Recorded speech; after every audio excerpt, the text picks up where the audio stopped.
एबटाबाद की इलियासी मस्जिद में हम मौजूद है। एक टूरिस्ट अट्रैक्शन भी है। मुल्क भर से लोग सियाह जो है इसी मस्जिद को देखने यहाँ पे आते हैं। एक तारीख़ी मस्जिद है, पाकिस्तान बनने से पहले इसकी तामीर की गई है। साथ में इस मस्जिद में जो ज़्यादा अट्रैक्शन जो है सियाहों के लिए है वो इसी मस्जिद की नीचे पोर्शन में एक चश्मा है, जो साल भर वो चश्मा भरा रहता है पानी से। लोग आकर उसी चश्मे को एंजॉय करते हैं, वहाँ पे तस्वीरें वगैरह लेते हैं। लेकिन इसी मस्जिद के साथ मुत्तसिल एक और मशहूर, आप लोगों ने शायद सुना होगा, इलियासी मस्जिद के मशहूर पकोड़े। तो मस्जिद के साथ साथ हम आपको इलियासी मस्जिद के मशहूर पकोड़े भी दिखाते हैं कि इस पकोड़ों में ऐसी क्या ख़ास बात है कि लोग इसको शौक़ से खाते हैं।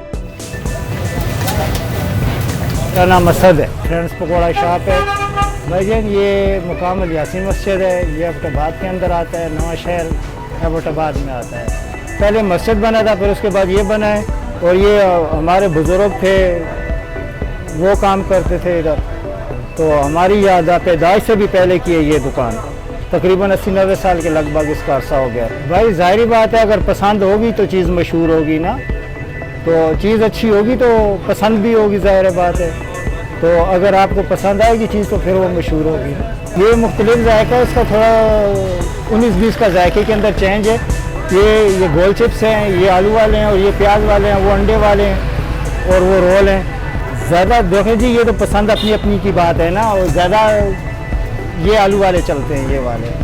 भाईजान ये तरीका तो ख़ास ही है, ज़ाहिर बात है कि इस तरह के पकौड़े तो कहीं भी नहीं बनाते।